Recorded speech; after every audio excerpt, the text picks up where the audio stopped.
YSR Congress party హయాంలో వరుసగా 5 ఏళ్లు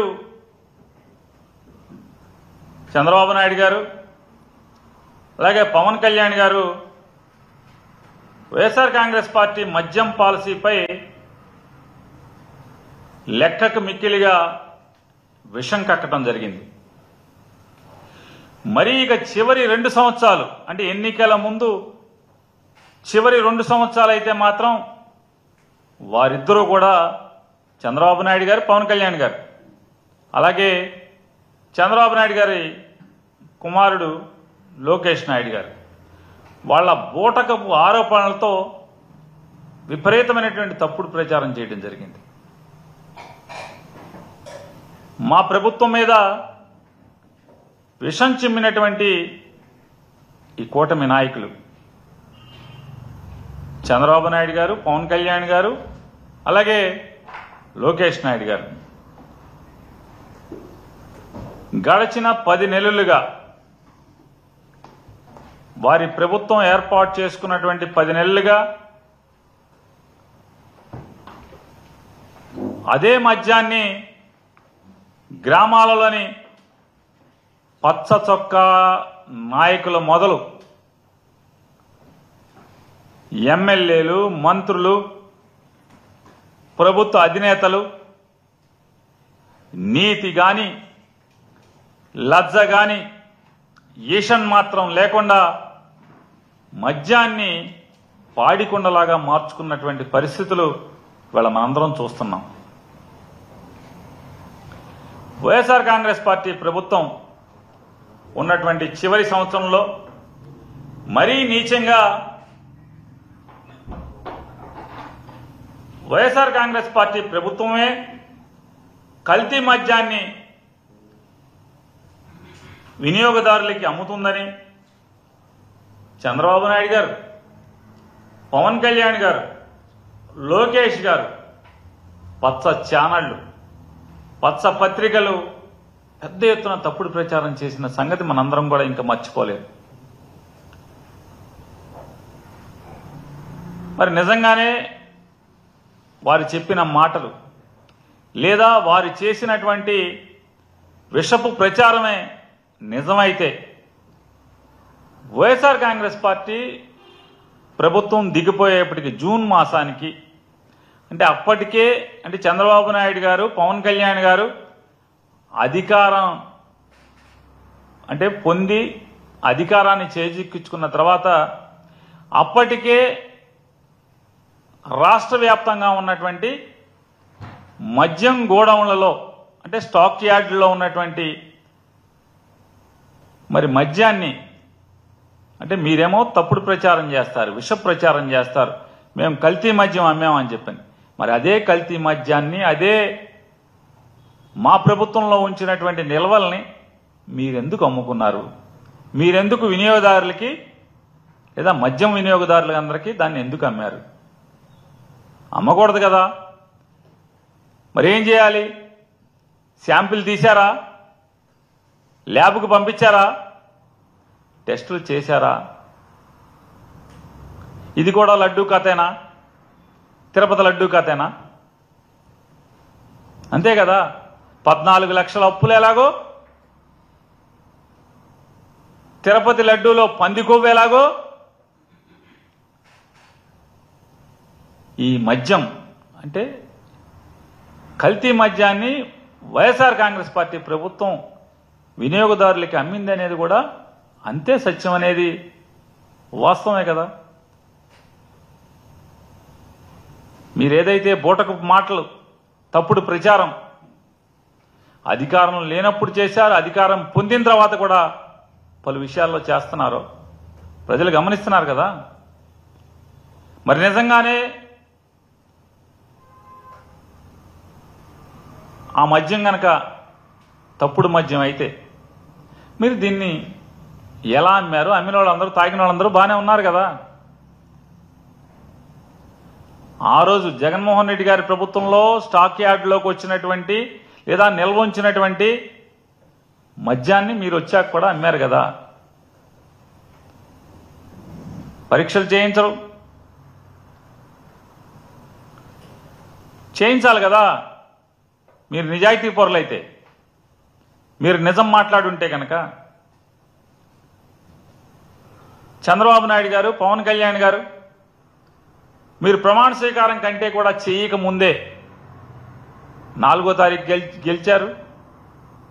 ప్రమాణం వెంటనే చేయలేదు. మీరు ఒక 8 రోజులు 9 రోజులు కక్షలు, కార్పణ్యాలు, దాడులు, హింసలు ఈ రాష్ట్రంలో ఒడిగట్టడం కోసం ప్రమాణ స్వీకారం చేయకుండా అధికారం అనేది అధికారుల మీద నడుస్తుంది అని చెప్పటం కోసం దాని మాటున ఇళ్లు తగలబెట్టారు, ఆస్తులు ధ్వంసం చేశారు, పంటలు నాశనం చేశారు, దాడులు చేశారు, హత్యాయత్నాలు చేశారు, అనేక సిఐడి విచారణలు ఆదేశించారు. మరి దీని మీద ఎందుకు ఇది కల్తీదా కాదా అనేది ఎందుకు శాంపిల్ టెస్ట్ చేయించి విచారణ చేయించలేదని చెప్పనేది నేను ప్రశ్నిస్తున్నాను. మీరేదైతే తప్పుడు ప్రచారం చేశారో, వైఎస్ఆర్ కాంగ్రెస్ పార్టీ ప్రభుత్వం ఉండగా నాసి రకం కల్తీ మద్యం ప్రజలకు ఇచ్చారు అని చెప్పని ఏ ఒక్క డిస్టిలరీనైనా మీరు బ్యాన్ చేశారా? 20 డిస్టిలరీలు ఉన్నాయి ఈ ఆంధ్రప్రదేశ్ రాష్ట్రంలో.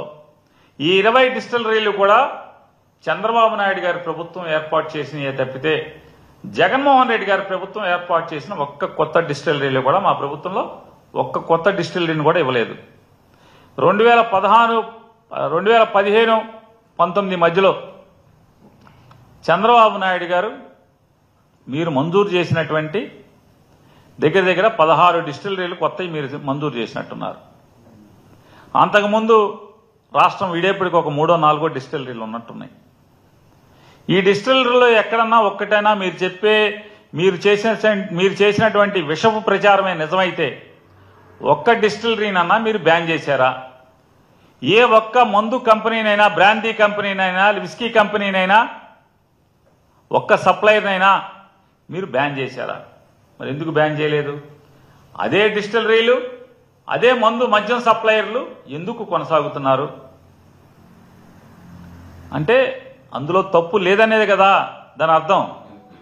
వైఎస్ఆర్ కాంగ్రెస్ పార్టీ ప్రభుత్వం జగన్మోహన్ రెడ్డి గారి నాయకత్వంలో మద్యం అమ్మకాల్లో తప్పులు చేయలేదనే కదా.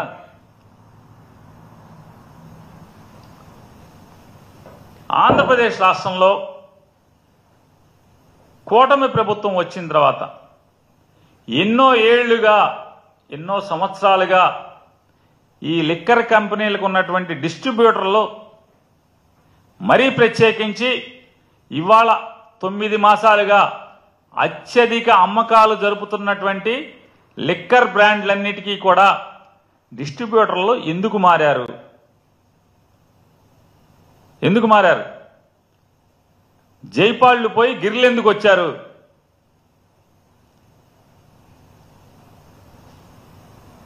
ఎలా వచ్చారు? ఎందుకు వచ్చారు? ఇక లోగుట్టు ఎర్రబుక్కు రచయితకి తెలుసన్న సామెతగా ఉంది. కేరళ మద్యం, బెంగళూరు మద్యం ఈ 2 మాత్రమే ప్రస్తుతం ఈ ఆంధ్ర రాష్ట్రంలో అత్యధికంగా ఎందుకు అమ్ముడవుతున్నాయి?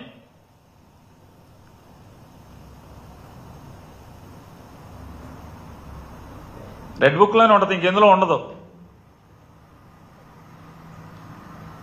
కేరళ మద్యం, బెంగళూరు మద్యం అత్యధికంగా ఎందుకు అమ్ముడవుతున్నాయి? దీని వెనుక ఎవరున్నారు? ఎక్కడికి చేరుతున్నాయి? ఇదంతా రెడ్ బుక్లోనే ఏదో ఒక పేజీలో ఉన్నాయి.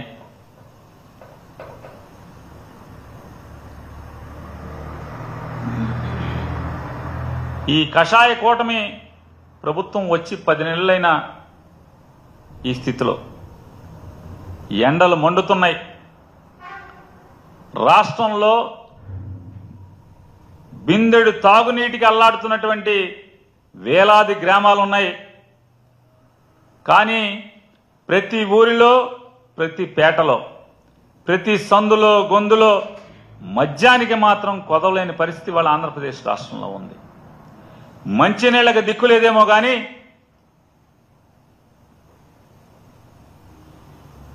ఫోను చేస్తే చాలు మద్యం ఇంట్లో రెక్కల కట్టి వాలే పరిస్థితి ఇవాళ ఆంధ్ర రాష్ట్ర పరిస్థితిలో ఉన్నటువంటి పరిస్థితి. ఆంధ్రప్రదేశ్లోని చంద్రబాబు నాయుడు గారు, పవన్ కళ్యాణ్ గారు, పురంధేశ్వరి గారి సమిష్టి నాయకత్వంలో నడుస్తున్నటువంటి ఈ ప్రభుత్వంలో, ప్రస్తుత ప్రభుత్వంలో సూపర్ 6 పథకాలకు దిక్కులేదు కానీ క్యాష్ కొట్టు బెల్ట్ పట్టు అనే పథకం ఫుల్లుగా నడుస్తున్న పరిస్థితి వాళ్ళు మన కళ్ళకి కనపడుతుంది. బెల్టుల ఆక్షన్, వేలంపాట్లో పాట పాడుకో, ఎమ్మెల్యేకి డబ్బు కొట్టుకో, బెల్ట్ పట్టుకో. సూపర్ 6 పథకానికి మాత్రం దిక్కులేదు. మాకు ఓటు ఇవ్వండి. మొట్టమొదటిది సూపర్ 6లో మొట్టమొదటిది ప్రతి ఆడకూతురికి 18 ఏళ్లు నిండితం ఆలస్యం 59 సంవత్సరాలు వచ్చేంత వరకు నిండేంత వరకు కూడా నెలకి 1500 ఇస్తామని చెప్పి ఆ పథకానికి దిక్కులేదు. మొదటి పథకానికి దిక్కులేదు. మొదటి సంతకానికి దిక్కులేదు. ఎన్ని సంతకాలు పెట్టారు? మొదటి సంతకాలు చొక్కా పట్టుకోమన్నాడు. ఎవరైనా మేం చెప్పిన మాట అమలు కాకపోతే చొక్కా పట్టుకోమన్నాడు డిఫాక్టో సీఎం గారు. చొక్కా పట్టుకుందామని కడుపు రగిలినోడు వెళ్తే శుక్రవారం మధ్యాహ్నం నుంచి ఈ డిఫాక్టో సీఎం గారు ఆంధ్ర రాష్ట్రంలో ఉండడు. శుక్రవారం మధ్యాహ్నం నుంచే ఉండడు.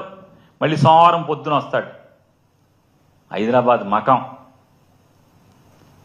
లేదా కొడుకు చెప్పాడు కదా తండ్రిని నిలదీద్దాం, తండ్రి చొక్కా పట్టుకుందామని వెళ్తే శనివారం మధ్యాహ్నం నుంచి తండ్రి ఉండడు. సోమవారం వస్తాడు మళ్ళీ. సరే ఇద్దరూ దొరకట్లేదు కదా. ఈ ప్రభుత్వాన్ని నడిపేది నేనే, నన్ను నమ్మండి, ఓటేయండి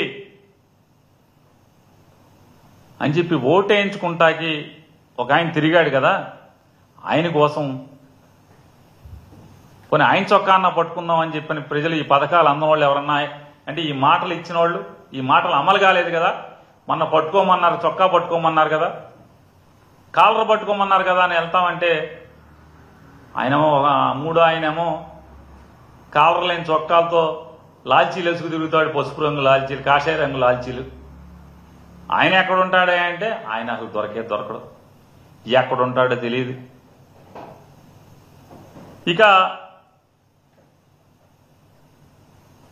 ఈనాడు, జ్యోతి, టీవీ5 ఈనాడు, జ్యోతి, టీవీ5 ఈ పేపర్లు కానీ టీవీలు కానీ జగన్ బెంగళూరు వెళ్ళాడు అంటారు. కానీ మీరే అంటారు 11 సీట్లు అని. 11 సీట్లు లేవు, ప్రతిపక్ష హోదా లేదని మీరే చెప్తున్నారు, ప్రజలు ఇవ్వలేదని.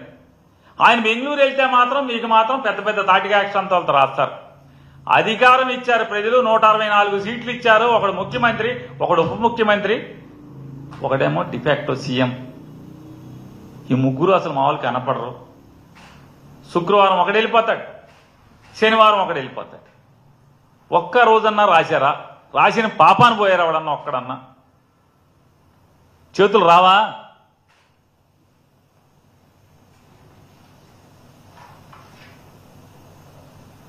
సాక్షాత్తు ఆంధ్రప్రదేశ్ రాష్ట్ర ముఖ్యమంత్రి అసలు ఆయన మాటలు మాత్రం కోటలు దాడుతాయి. బెల్ట్ ఉంటే తోలు తీస్తానంటాడు, తాట తీస్తానంటాడు, షాపు సీల్ అయింది అంటాడు చంద్రబాబు నాయుడు గారు. ఆయన నియోజకవర్గం కుప్పంలో కానీ లేదా ఇంకొక ఆయన ఉన్నారు, రకరకాల అసలు మామూలుగా అపరిచితుడు అనాలా లేదా దశావతారం అనాలా అర్థం కాదు మనకి. అన్ని గెటప్లు ఆయనే. కాసేపు మనకు అపరిచితుల్లా కనబడతాడు పవన్ కళ్యాణ్ గారు, కాసేపు దశావతారాలు, అన్ని పాత్రలు ఆయనే. కాసేపు హోమ్ మినిస్టర్ని పీకేస్తానంటాడు. నిన్న మొన్న చెప్తున్నాడు అధికారులు ఇక ఉపేక్షించను, తోలు తీస్తా తాట తీస్తా అంటాడు. ఊళ్ళో మాత్రం ఉండడు, క్యాబినెట్ మీటింగ్లకు రాడు, సమీక్షలకు రాడు, ప్రభుత్వాన్ని నడపటాకు ఉండడు. వాళ్ళేమో 25 ఇచ్చాం 50 ఇచ్చాం ఉంటుంది. ఏది నిజమో దేవుడికి ఎరగాలి, ఎర్ర పుస్తకానికి తెరవాలి. 25 ఇస్తున్నారా 50 ఇస్తున్నారా అనేది. ఇంకొకటి చెప్తాడు ఏదో టెండర్లో ఏదో చూస్తున్నామంటాడు. ఇక లేదా అనధికార ముఖ్యమంత్రి గారు ఒక ఆయన ఉన్నాడు, లోకేష్ నాయుడు గారు. అసలు రాష్ట్రంలో ఉన్న 164 నియోజకవర్గాలు లేదా 175 నియోజకవర్గాల సంగతి దేవుడి వరకు పక్కన పెట్టండి. వీళ్ళ 3 నియోజకవర్గాల్లో కుప్పం, పిఠాపురం, మంగళగిరి, ఈ 3 నియోజకవర్గాల్లో బెల్ట్ షాపుల్లో బ్రాందీ ఏరులై విచ్చలవిడిగా బహిరంగంగా బడ్డీ కొట్లలో ఫ్రిడ్జుల్లో పెట్టి అమ్ముతున్న పరిస్థితి మనకు కళ్ళకు కట్టినట్టు ప్రజలకు కనపడుతుంది. కళ్ళకు కట్టినట్టు ప్రతి బడ్డీ కొట్లో ఫ్రిడ్జ్లో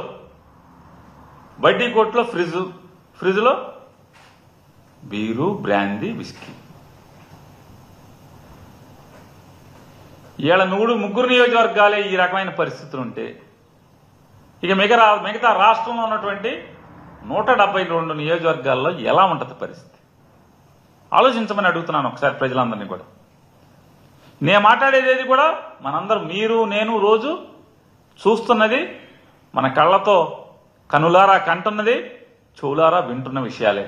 నేనేం కొత్తగా చెప్పట్లా, వాళ్ళలాగా స్టోరీలు అల్లట్లేదు. ఇవాళ మద్యం ఏరులై పారుతుంటే వీళ్ళ 3 ఎమ్మెల్యేలే కదా, ఏంటి వీళ్ళ బాధ్యత ఏంటి?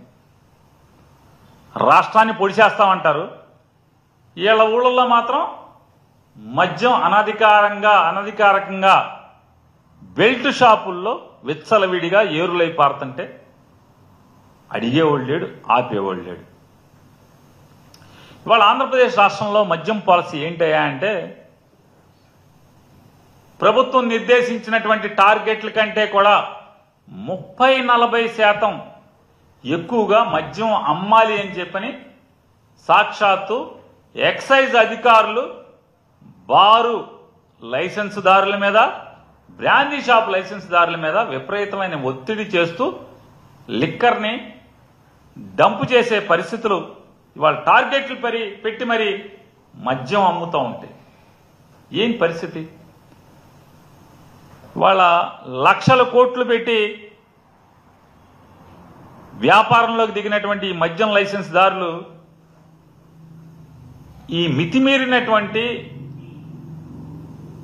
అమ్మకపు టార్గెట్ల వల్ల, సేల్స్ టార్గెట్ల వల్ల చివరికి ఏంటయ్యా పరిస్థితి అంటే, వాట్సాప్ మెసేజ్ల ద్వారా బ్రాందీ, విస్కీ, బీరుని ఇంటింటికి డోర్ డెలివరీ ద్వారా ఇవాళ రాష్ట్రం మొత్తం కూడా సులువుగా అమ్మేటువంటి పరిస్థితులకి కారణమైంది ఈ కూటమి ప్రభుత్వం. చంద్రబాబు నాయుడు గారు వాట్సాప్ గవర్నెన్స్ అంటే ప్రజలకు అర్థం కాల. ఏంటి చంద్రబాబు నాయుడు గారు ఆయన వాట్సాప్ గవర్నెన్స్ అంటాడు, వాట్సాప్ గవర్నెన్స్ అంటే వాట్సాప్లో గవర్నమెంట్ అట్ట దొరుకుద్ది అని చెప్పాను. కానీ ఇవాళ ఆంధ్రప్రదేశ్ రాష్ట్ర చంద్రబాబు నాయుడు గారు చెప్పినట్టుగా, ప్రగల్భాలు పలికినట్టుగా ఆంధ్రప్రదేశ్ రాష్ట్ర ప్రభుత్వ సేవలు వాట్సాప్లలో దొరకట్లేదు. కానీ బ్రాందీ, విస్కీ, బీరు మాత్రం వాట్సాప్ల్లో మాత్రం ఫుల్గా దొరుకుతుంది. ఈ విచ్చలవిడి మద్యం అమ్మకాలు సంపద సృష్టి అంటే విచ్చలవిడిగా మద్యం అమ్మి తద్వారా సొమ్ము సృష్టించేటువంటి ఆలోచనతో వీళ్ళు హద్దులు లేనటువంటి ఈ మద్యం అమ్మకాల వల్ల ఇవాళ తాగుబోతులు పశువులుగా మారి విపరీతమైనటువంటి మద్యం అందుబాటులో ఉండటం వల్ల ఈ మద్యం అతిగా సేవించినటువంటి మృగాలు కొన్ని వయసు తారతమ్యం లేకుండా అమానవీయంగా అఘాయిత్యాలు, ఆడపిల్లల మీద అఘాయిత్యాలు, హత్యలు, నేరాలు, ఘోరాలు ఎక్కువగా జరుగుతున్నమాట వాస్తవమా కాదా? ఎందుకు పెరిగినాయి ఇప్పుడు? ఒక్కసారిగా రాష్ట్రంలో ఆడపిల్లల మీద అఘాయిత్యాలు, హత్యలు, హత్యాయత్నాలు ఎందుకు పెరిగినాయి? విపరీతమైనటువంటి మద్యం అందుబాటులో ఉండటం, విపరీతమైనటువంటి మద్యం అమ్మకాల వల్ల అవుననేది వాళ్ళ ప్రజలందరూ కూడా మాట్లాడుకునే పరిస్థితి కదా. ఇవాళ ఈ రాష్ట్రంలో ఆడపిల్లలకి రక్షణ కరువైనటువంటి పరిస్థితే కదా. కానీ పట్టించుకునే నాదుడు లేడు. ఈ రాష్ట్రంలో ఉన్నటువంటి ప్రజల్ని మరీ ప్రత్యేకించి మహిళల్ని రక్షించమని చెప్పని ఒక ఆవిడికి హోంమంత్రి ఇస్తే మహిళల్ని కాపాడుతున్న దేవుడెరుగు రోజు జగన్మోహన్ రెడ్డి గారిని తిట్టి పదవి కాపాడుకునేటువంటి దిగజారిన పరిస్థితి మనం చూస్తున్నాం. వాళ్ళ మంత్రులు ఈ రకంగా ఈ రాష్ట్రంలో ఉన్నటువంటి ప్రజల మాన ప్రాణాలను కాపాడాల్సినటువంటి, రక్షించాల్సినటువంటి వీళ్ళు ఎంతసేపు జగన్మోహన్ రెడ్డి గారిని తిట్టిపోసుకోవడం తప్పితే వెళ్ళి పెద్ద బాస్ దగ్గర, చిన్న బాస్ దగ్గర ఓ సలాం కొట్టి ఆ వీడియోలు చూపించి ఆ మంత్రి పదవిని కాపాడుకునేటువంటి పరిస్థితులే ఇవాళ ఈ రాష్ట్రంలో ఈ దౌర్భాగ్యానికి, ఈ దారుణాలకి కారణమైందనేది కూడా మనకు అర్థమవుతుంది. ఎన్నికల ముందు డిప్యూటీ సీఎం, ప్రస్తుత డిప్యూటీ సీఎం, ఉప ముఖ్యమంత్రి పవన్ కళ్యాణ్ గారు ఆడవాళ్ల మీద అఘాయిత్యాలు చేసిన, ఆడవారి వైపు కన్నెత్తి చూసిన ఆ దుర్మార్గుల్ని బెత్తంతో కొడతాను, బెత్తం దెబ్బలు పడతాయి జాగ్రత్త అని చెప్పిన ఆ రోజు పెద్ద పెద్ద రంకులేశారు. ఈ రాష్ట్రంలో ఉన్నటువంటి అబలలందరూ కూడా, లేదా స్త్రీలు గాని నిజమని నమ్మారు. తీరా అధికారం వచ్చాక చూస్తే ఆడపిల్లల మీద అఘాయిత్యాలు, హత్యలు, హత్యాయత్నాలు జరుగుతుంటే బెత్తం దెబ్బలు కొడతా అన్నటువంటి పవన్ కళ్యాణ్ గారు అడ్రస్ లేకుండా ఆయన ఎక్కడ కనపడ్డం.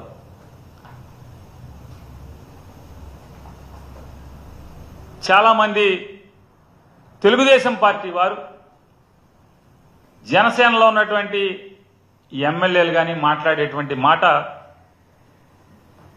అయితే మావాడు ప్రస్తుతం యాక్టింగ్లో ఉంటున్నాడు లేదా అలకపాన్పు మీద ఉంటున్నాడు,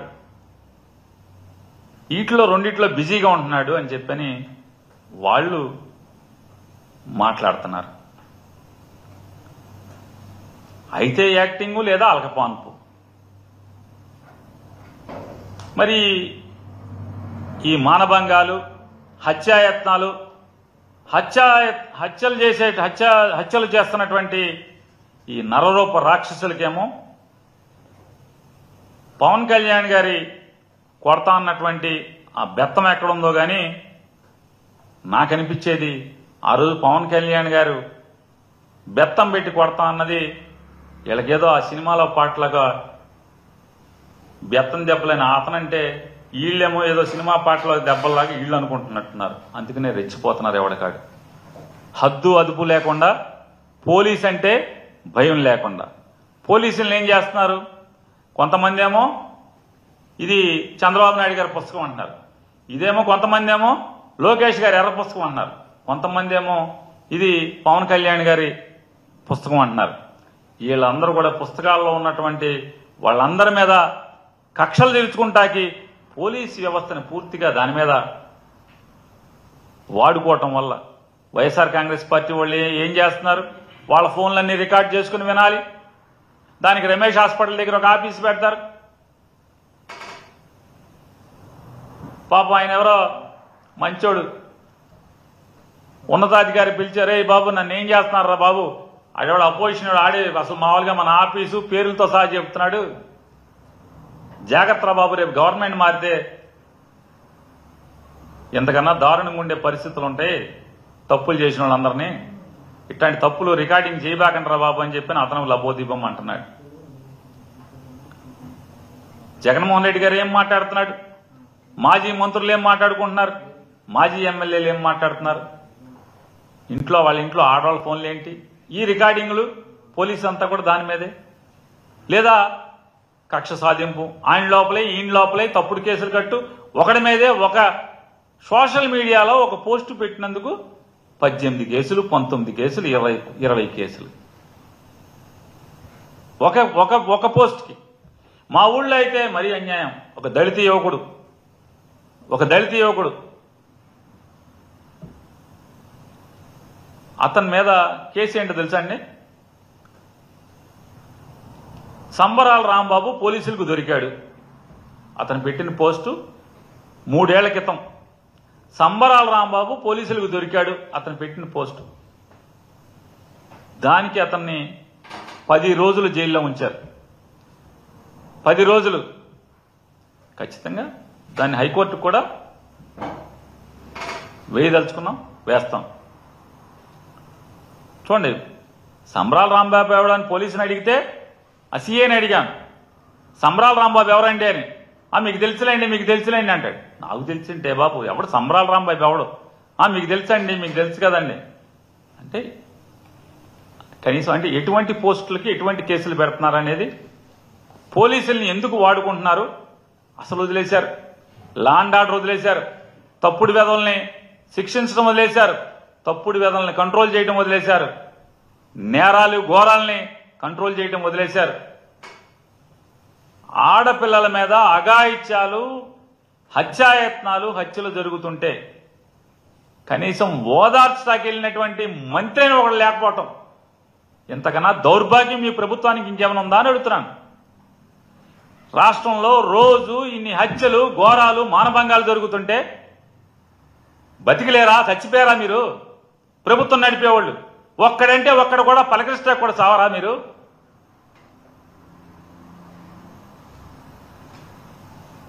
కుక్కల పీకి పిల్లల్ని చంపేస్తున్నాయి.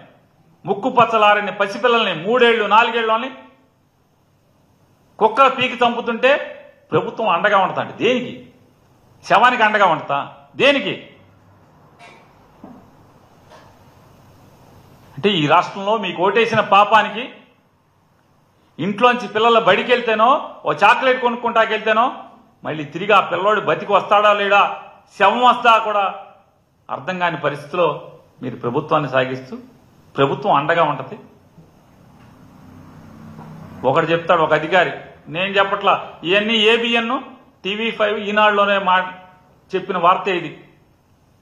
వార్తలు ఏంటంటే చెప్తున్నారు, అధికారి చెప్తున్నాడంట, మేము కుక్కలకి పిల్లలు పుట్టకుండా ఫ్యామిలీ ప్లానింగ్ ఇంజక్షన్ చేయడానికి వెళ్తే ప్రజలు దుర్మార్గంగా ఉన్నారు, కుక్కలను దాచుకుంటున్నారు ఇంట్లో అని చెప్పి చెప్తున్నాడు. ఎంత బాధ్యతారాహిత్యంగా అధికారులు మాట్లాడుతున్నారు. మరి మంత్రులు ఈ రకంగా ఏడిస్తే మరి అధికారులు అట్ట ఏడవకి ఇంకెట్ట ఏడుస్తారు?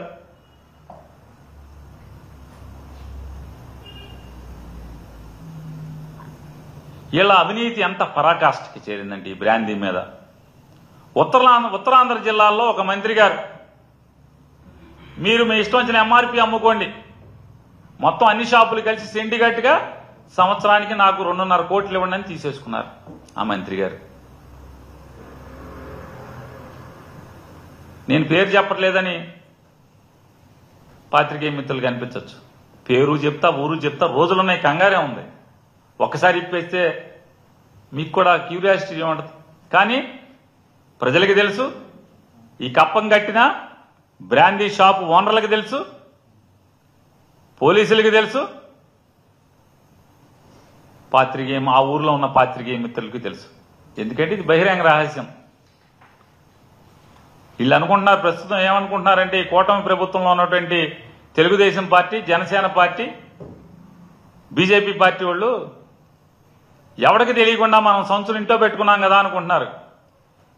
ఎవడు అక్కడ లేకపోతే ఆ డబ్బులు ఇచ్చినోడు, మీకు లంచం ఇచ్చినోడు, మీ ఇంటి బయట కరెంట్ స్తంభం ఉంటే కరెంట్ స్తంభానికి కూడా చెప్పి వెళ్ళిపోతారు రా బాబు, ఒకసారి ఏం తెలుసుకోండి. ఏది దాగదు. ఇవాళ ఆ 2.5 కోట్లు సంవత్సరానికి షాపులో ఎంఆర్పీలో, బెల్ట్ షాపులో కాదు, షాపులో మీ సొంత ఎంఆర్పీకి అమ్ముకోండి, పోలీసు రాడు, ఎక్సైజ్ రాడు, నాది బాధ్యత వస్తే అని చెప్పి హామీ ఇచ్చి 2.5 కోట్లు షాపులన్నిటి మీద, బార్లన్నిటి మీద తీసుకున్నటువంటి పరిస్థితి. అంటే ఇంకా ఉన్నాయి లిస్టు, పేర్లతో సహా విడతల వారీగా ఇస్తూ ఉంటాం. ఇక పాతతో ఉమ్మడి తూర్పుగోదావరి జిల్లాలో ఒక ఎమ్మెల్యే గారికి అయితే నెలకి 50,000 కప్పం. ఒక మాజీ మంత్రి గారి ఇంట్లో వాళ్ళు బేరాలు ఆడుతున్నారు, చివరిలో ఉంది, రేపో మాపో బేరం తెగుతుంది. ప్రాయశ్చిత్త దీక్షలు చేసేటువంటి ఆయనకు కూడా నెలకు 30,000. మరి దీనికి ప్రాయశ్చిత్త దీక్షలు ఉండవనుకుంటా. ఒక ఎమ్మెల్యే గారికి అయితే మొత్తం నియోజకవర్గంలో ఎన్ని గ్రామాలు ఉంటే అన్ని గ్రామాల్లో బెల్ట్ నాయే, బెల్ట్ షాపులన్నీ నాకే, మీరెవరు బెల్ట్లు వేయటానికి ఇల్లేదు, ఆయన వేసుకుంటాడు బెల్ట్లు. ఉమ్మడి తూర్పుగోదావరి జిల్లాలో ఒక 7 ఎమ్మెల్యేలకి నయా పైసా పెట్టుబడి పెట్టకుండా 25% వాటా తీసుకున్న పరిస్థితి. 25%.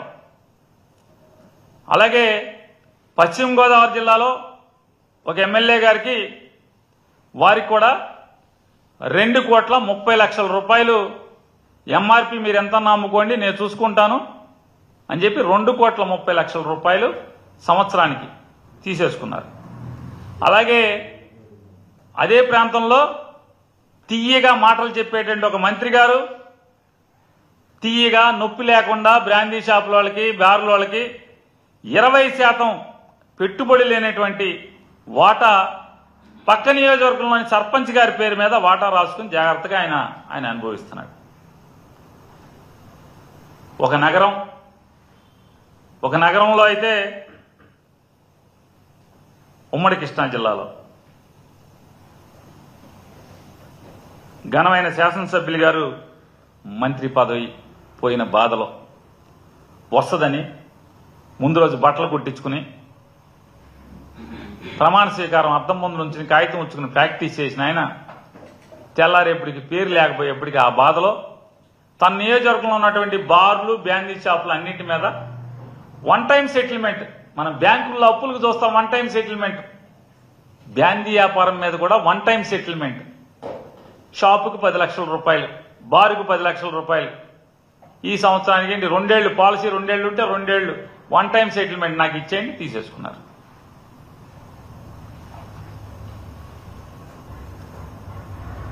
మద్యం సీసా మీద ఉండేటువంటి ఎంఆర్పి వేరుగా ఉంటుంది. అంటే అది చంద్రబాబు నాయుడు గారు వచ్చేసిన ఎంఆర్పి. అది ఎమ్మెల్యేలు వాళ్ళు అమ్మిచ్చేటువంటి ఎంఆర్పీలు వేరు, బెల్ట్ షాపుల్లో అమ్మేటువంటి ఎంఆర్పి వేరు.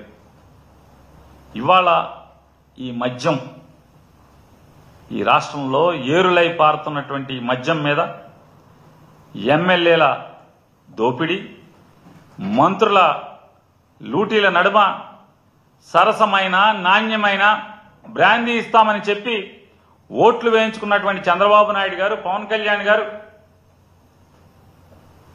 ఇవాళ వైఎస్ఆర్ కాంగ్రెస్ పార్టీ ప్రభుత్వం కంటే ఎక్కువ రేట్లకి ఈ మద్యాన్ని ప్రజలకి అంటగడుతూ మరి తక్కువ రేట్లకి ఇస్తా అన్నారు. ఏంటంటే 99 రూపాయలకి ఇచ్చాం కదా అని.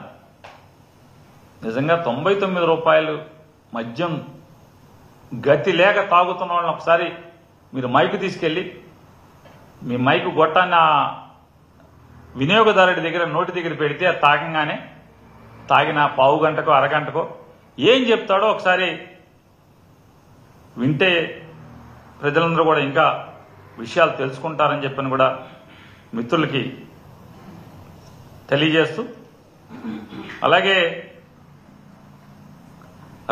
లిక్కర్ రేట్లు బాగా చీపుగా అమ్ముతామని చెప్పి ఓట్లు వేయించుకున్నటువంటి చంద్రబాబు నాయుడు గారు ఎన్నికల్లో చెప్పాడు, తమ్ముళ్ళు మీరు పొద్దున్న నుంచి సాయంత్రం దాకా కాయ కష్టం చేసి వస్తే ఒక క్వార్టర్ వేసుకుంటే హాయిగా పడుకుంటారు, నేను బాగా తక్కువ రేటుకి మద్యం ఇస్తానని చెప్పిన ఆయన ఇవాళ ఏ తమ్ముడికి వైఎస్ఆర్ కాంగ్రెస్ పార్టీ ప్రభుత్వం కంటే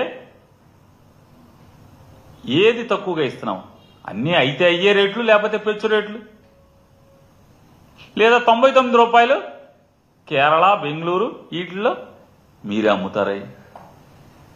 ఎవరు నడుపుతున్నారో లిక్కర్ సిండికేట్లు అందరికీ తెలుసు.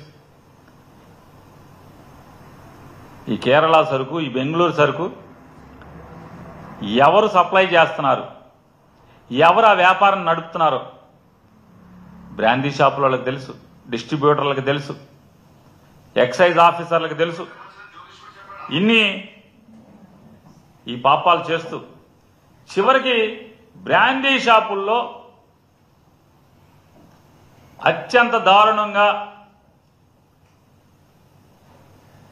పోలీస్ స్టేషన్కి 60,000 మామూళ్ళు ఇవ్వండి నెలవారీ అని చెప్పని విపరీతాన్ని ఒత్తిడి చేస్తుంటే చాలా చోట్ల బ్రాందీ షాపులోళ్ళు కాళ్ళ వేళ్ళ పడితే వాళ్ళు చెప్పిన మాట ఏంటంటే, ఏం చావమంటారయ్యా, మాకు తెలిసి ఇది తప్పని, కానీ ఈ పోస్టింగ్ రావడం కోసం నాకు 5 లక్షలు ఎమ్మెల్యేకి ఇచ్చి వచ్చానయ్యా అని చెప్తున్నారని లిక్కర్ వ్యాపారస్తులు చెప్తున్నారు.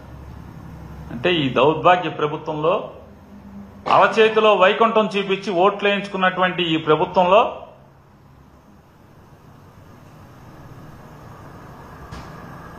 ఎస్ఐ పోస్టింగ్కి, సిఐ పోస్టింగ్కి, అన్ని అధికారుల పోస్టింగ్లకి, ఏఈల పోస్టింగ్లకి విచ్చలవిడిగా లంచాలు తీసుకున్నటువంటి పరిస్థితులు ఇవాళ అధికారులు కానీ లేదా ఉద్యోగస్తులు కానీ మా కర్మ కాలింది, మేము కోరుకున్నందుకు ఇటువంటి అంటే చంద్రబాబు నైజం తెలిసి, చంద్రబాబు పాలన తెలిసి పొరపాటున దొరికిపోయామరా అని చెప్పని వాళ్ళ చింతిస్తున్న పరిస్థితులు వాళ్ళ మనకి రాష్ట్రంలో కనబడుతున్నాయి. మేము ఒకటే డిమాండ్ చేస్తున్నాం, వైఎస్ఆర్ కాంగ్రెస్ పార్టీ ప్రభుత్వం మీద మీరు విషం చెమ్మి, విష ప్రచారం చేసి మీ మాధ్యమాల ద్వారా, పచ్చ పత్రికల ద్వారా, పచ్చ టీవీల ద్వారా విషాన్ని ప్రజల మనసులో చొప్పించి మీరు అధికారాన్ని పొందారు. ఇవాళ ఏ రకంగా మీరు బరి తెగించి పోనీ మద్యం ఏంటా అంటే జగన్మోహన్ రెడ్డి గారి ప్రభుత్వంలో ఉండగా ఎలా అయితే సంవత్సరానికి ఎంతైతే ఆదాయం పెరుగుతూ వస్తుందో 5%, 6%, 7%, ఇవాళ మీ ఏలుబడిలో కూడా అంతే కదా. మరి మా మీద విషం చిమ్మారు, మరి మీరు పగలు తీయాలి కదా. కానీ సంపద సృష్టిస్తాననే పేరు మీద ఎవరికి సంపద సృష్టిస్తున్నారా అంటే గ్రామాలలోని మీ పచ్చ చొక్కా నాయకులకి, మీ ఎమ్మెల్యేలకి, మీ మంత్రులకి, మీ ప్రభుత్వాన్ని నడిపేటువంటి పెద్దలకి మాత్రమే సంపద సృష్టి జరుగుతుందనేది కూడా ఇవాళ ప్రజలు నోరు వెల్లబెట్ట చూస్తున్న పరిస్థితి. ఖచ్చితంగా ఇవాళ ప్రజలకి మిమ్మల్ని దింపే అవకాశం లేకపోవచ్చు, కానీ మీ పాపాలన్నీ కూడా చూస్తూ శిశుపాలుడి తప్పులు శ్రీకృష్ణుడు లెక్క పెట్టినట్టుగా ప్రజలు మీ పాపాలని లెక్క పెడుతున్న పరిస్థితులు గుర్తుపెట్టుకోమని చెప్పని హెచ్చరిక చేస్తున్నాం.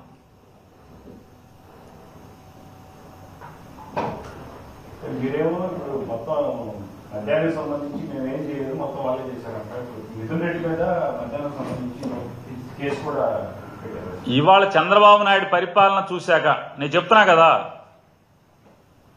సంబరాల రాంబాబు పోలీసులకు దొరికాడు అన్నది కేసు అయితే అరెస్టు చేసి అవినిగడ్డ జైల్లో 10 రోజులు ఒక అమాయక దళితుడిని ఉంచగలిగే పరిస్థితిలో ఇవాళ పోలీసు వ్యవస్థను నడుపుతున్న పరిస్థితి మీరు చూస్తే మిమ్మల్ని కేసు కట్టి లోపలేయటం పెద్ద విషయమా? మీరు ఒక విలేకరి, మీరు బయటికి వెళ్ళేప్పటికి ఎత్తి లోపలేయటం అనేది చిన్న విషయం. ఇవాళ ఏదైతే వాసుదేవరెడ్డి అనేటువంటి ఒక అధికారి 3 సార్లు హైకోర్టులో సిఐడి అధికారులు నన్ను బెదిరిస్తున్నారు, వేధిస్తున్నారు, చేయి చేసుకుంటున్నారు, కొడుతున్నారు, శారీరకంగా హింసిస్తున్నారు అని చెప్పని 3 సార్లు పిటిషన్ వేసిన అతను ఇవాళ మిథున్ రెడ్డి గారి మీద ఇంకోళ్ళ మీద స్టేట్మెంట్ ఇచ్చారని మీరే చెప్తున్నారు, మీ పేపర్లు చెప్తున్నాయి. కోర్టుకేమో మిథున్ రెడ్డి ఇంతవరకు ముద్దాయిగా మేము చూడలేదు, మేము ఇంకా పసిగట్టలేదని చెప్పాము కోర్టుకి. సిఐడి డిపార్ట్మెంటా సిట్టో వాళ్ళు వేస్తారు. కానీ ఈనాడు ఆంధ్రజ్యోతిలో మాత్రం మిథున్ రెడ్డి ముద్దాయి, అరెస్ట్ అయిపోతున్నాడు, రేపు అయిపోతాడు, ఎల్లు అయిపోతాడని రాస్తున్నారు. ఏమంటారు దీన్ని చెప్పండి మీరు? మీరు తోటి పాత్రికేయ మిత్రులే కదా. మరి జ్యోతిలో ఈనాడులో ముద్దాయి అని రాస్తాడు, సాక్షాత్తు హైకోర్టుకి న్యాయస్థానానికి ప్రభుత్వం ఏమో మిథున్ రెడ్డి మీద కేసు లేదు ఇప్పటి వరకు అని చెప్తారు. కాబట్టి ఇవాళ పోలీసు వ్యవస్థని ఇంత దిక్కుమాలితనంగా వాడుకోవచ్చు, ఇంత దిగజార్చి వాడుకోవచ్చు అని ఇవాళ ఒక తప్పుడు విద్యని నువ్వు నేర్పిస్తున్నావు ఈ సమాజానికంటే ఈ సమాజానికి ఎంత చోటు చేస్తుంది ఈ కూటమి ప్రభుత్వం, చంద్రబాబు ప్రభుత్వం అనేది కూడా గమనించమని మిత్రుడికి చెప్తున్నాను.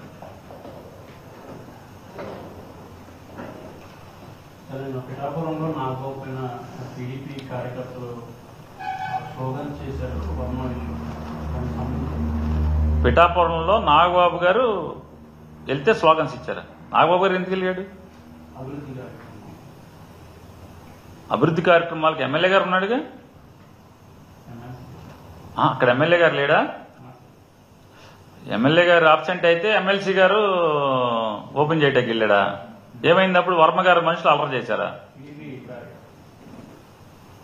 అయితే ఇదే అన్నమాట ఎవరో చెప్తున్నారు. తెలుగుదేశం అంటే ప్రభుత్వం వాళ్ళదే, వాళ్ళ ప్రభుత్వంలో వాళ్లే ఓపెనింగ్ చేసుకుంటారు.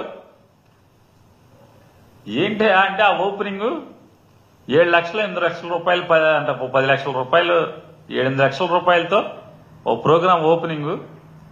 దానికి 200 మంది పోలీసులు బందోబస్తు. 200 మంది పోలీసులు బందోబస్తు పెడితే గాని ఎమ్మెల్యే గారు అన్నయ్య గారు వారి నియోజకవర్గంలోకి వెళ్లి ఒక అభివృద్ధి కార్యక్రమాలకి, ఓ చిన్న అభివృద్ధి కార్యక్రమానికి ఓపెనింగో శంకుస్థాపన చేయలేని స్థితులు ఇవాళ ఈ రాష్ట్రంలో ఉన్నాయంటే సాక్షాత్తు ఈ రాష్ట్ర ప్రభుత్వాన్ని శాసించగలుగుతున్నటువంటి ఈ రాష్ట్ర ముఖ్యమంత్రిని అదిరించి బెదిరించగలుగుతున్నటువంటి ఆంధ్రప్రదేశ్ రాష్ట్ర ఉప ముఖ్యమంత్రి గారి యొక్క నియోజకవర్గంలో ఆయన అన్నయ్య గారు వెళ్తేనే 200 మంది పోలీసులు బందోబస్తు లేకుండా వెళ్ళలేని పరిస్థితి ఉందంటే ఇవాళ మరి దాన్ని బట్టి చూడండి ఈ ఆంధ్ర రాష్ట్ర పరిస్థితి ఏ రకంగా దిగజారిపోయింది అనేది కూడా తేటతెల్లమవుతున్నది. మరి వాళ్ళు ఇంకా ఆడపిల్లల మీద అఘాయిత్యాలు, హత్యలు లేదా దోపిడీలు, దొంగతనాలు, మానభంగాలు కంట్రోల్ చేసేవాడు ఎవడుంటాడు? వాళ్ళకే ఈ పరిస్థితి ఉంటే